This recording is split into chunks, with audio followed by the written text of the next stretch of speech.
नमस्कार. तर मी अशी 15 ऑगस्ट निमित्त मी तिरंगा बर्फी बनवलेली ओल्या नारळाची. तर संपूर्ण व्हिडिओ याचा बघा. आवडलं तर लाईक करा, शेअर करा, कमेंट करा, सबस्क्राईब करायला विसरू नका. धन्यवाद. तर 15 ऑगस्ट निमित्त मी बनवणार आहे ओल्या नारळाची बर्फी. तर तिरंगा बर्फी बनवायची, त्यासाठी मी घेतलेला एक नारळ, तूप घेतलेले आपल्याला ताटाला वगैरे लावण्यासाठी, एक ग्लास साखर घेतली. तर साखर आणखीन लागू शकते, तर नंतर मी घेणार आहे जास्त आणखीन. विलायची आणि जायफळ पूड घेतली, हिरवा कलर घेतलेला आहे आणि आपला केशरी कलर घेतलेला आहे. तर आता मी नारळ फोडून ह्याचं मिक्सरला वाटून घेते. आता आपण नारळ असा मस्त खवून घेतलेला आहे, तर ही मी मिक्सरलाच बारीक वाटून घेतलेला आहे. तर आता आपण बनवायला घेऊया बर्फी. तर एक नारळ आहे, तर एक नारळासाठी आपल्याला ह्या ग्लासनं आपण एक ग्लास साखर घेतलेली. तर ही बरोबर हे माप होणार आहे. कढई गरम करायला ठेवलेली आहे, गॅस चालू आहे आपला. तर आता मी साखर घालून घेते. तर असं साखर घालून घ्यायचे. आधी आपल्याला थोडंसं ह्याच्यात पाणी घालून आपण वितळून घेणार आहे साखर. तर आता एवढं मी पाणी घातलेलं आहे. तर आपण साखरेचा थोडासा पाक करून घेणार आहे. तर आता मी गॅस पण फुल केलेला आहे. तर गॅस फुल आहे. तर आपल्याला असंच थोडंसं ह्याला एकदम असं म्हणजे ढवळत राहायचं. पूर्ण साखर आपल्याला इतळून घ्यायची. आधी पूर्ण साखर इतळीची, आपल्याला काही त्याच्यात खोबरं घालायचं नाही, खीस. तर असंच ह्याला ढवळत राहायचंय, नाही तर मग साखर खाली बसते आणि घट्ट होऊन जाते ते. त्याच्यामुळे आपल्याला हलवत राहायचंय. आणि पूर्णपणे आता साखर अशी वितळायला लागली, आणि साखर जाड असल्यामुळं थोडा टाईम वगैरे लागतो. तर फुल गॅसवरच आपल्याला आता हे पटपट इतळून घ्यायचे. तर आपली ही साखर आता पूर्णपणे इतळून झालेली आहे. तर आता आपण ह्याच्यात खोबऱ्याचा खीस वगैरे असं टाकून घेऊया. आणि जेवढं खोबरं आहे तेवढीच आपल्याला साखर घ्यायची. तुम्हाला जर नसेल अंदाज समजत, तर असं म्हणजे तुम्ही वाटीनं वगैरे खोबरं मोजून घेऊ शकता. तर मी एक ग्लास खोबरं मोजून घेतले आणि एकच ग्लास साखर घेतलेली.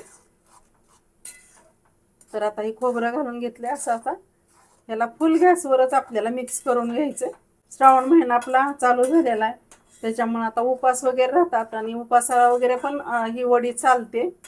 तर आपल्याला उपास असल्यामुळे अशी वडी तुम्ही बनवून ठेवू शकताय आणि 8 ते 10 दिवस ही वडी छान टिकते. तर अशी बर्फी खाऊन मुलं पण खूप खुश होतात आणि खायला पण अशी म्हणजे चांगलीच आहे, पौष्टिक आहे.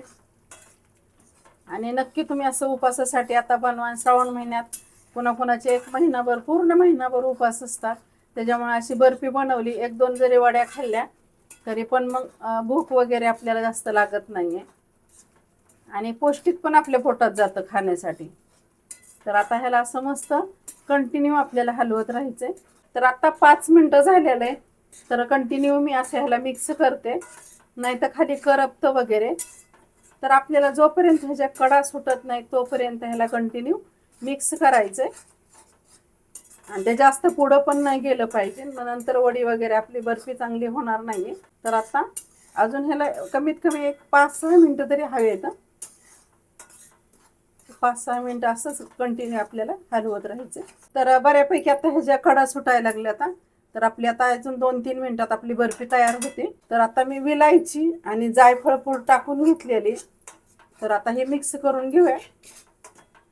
आणि जायफळ वगैरे टाकल्यामुळं छान सुगंध वगैरे येतो आणि चव पण सगळी पूर्ण चेंज होते, छान लागते. तर आता हे बऱ्यापैकी झालेलं आहे. तरी पण अजून ह्याला 2 मिनटं छान मिक्स करूया. तर आपलं हे आता बर्फीचं सारण तयार झालेलं आहे परफेक्ट. तर आता मी गॅस वगैरे बंद करून घेते. तर आता एका ताटात आपण हे टाकून घेऊया. तर आता हे काढून घेते एका ताटात. आपण ताटात काढून घेऊया आणि ह्याला कलर वगैरे टाकून घेऊया. आता मी ह्याच्यात कढईतच हा कलर टाकून घेते. तर गॅस वगैरे मी बंद केलेला. तर हे खायचा कलर आहे, टाकायला आपल्याला काही म्हणजे हरकत नाही आहे. तर हे असा मिक्स करून घेऊया. तर गॅस वगैरे तर मी बंद केलेला आहे आणि इकडं ताटात पण मी मिक्स करायला घेतलेला आहे केशरी कलर. तर आता हे कलर पण आता छान मिक्स झालेला आहे. तर असं आता आपण हातानाच असं मिक्स करून घेऊया. तर खाली एक मी केशरी कलर टाकलेला आहे, तर असा एक पांढरा आपण वरती लावून घेऊया. तर हे खूप पोळतंय म्हणून मग थोडंसं मी चमच्यानंच टाकायले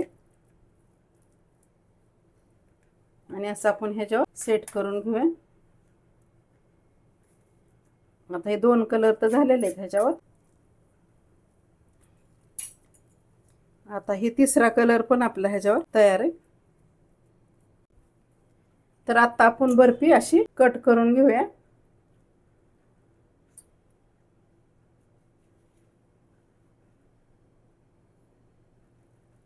आणि हे गरम गरम आहे तोपर्यंत आपल्याला कट करून घ्यायचंय. तर अशा ह्या पद्धतीने आपण कट करून घेतोय.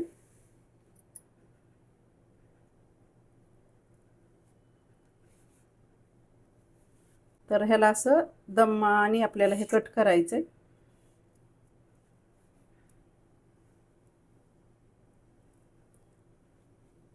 आणि थोडं आणखीन ते ओल आहे, नंतर सुकल्यावर आपण त्याला कट करू शकत नाहीये, कट होत नाही, नंतर तो भुगा होतो. तर अशी आपली ही बर्फी कट झालेली आहे. तर आपण थोडंसं ह्याला थंड करून घेऊया, मी तुम्हाला दाखवते. आता आपली अशी मस्त नारळाची बर्फी बनवून झालेली आहे. तर आपली 15 ऑगस्ट निमित्त आपण ही बर्फी तिरंगा बर्फी बनवलेली आहे. तर नक्कीच तुम्ही पण अशी तिरंगा बर्फी बनवून बघा. तर ही नारंगी कलर, मध्ये पांढरा आणि वरती हिरवा, असं मस्त हे कलर पण छान, आणि बर्फी पण आपली एकदम मस्त झालेली. तर नक्की तुम्ही अशी बनवून बघा. आवडली तर लाईक करा, शेअर करा, कमेंट करा, सबस्क्राईब करायला विसरू नका. धन्यवाद.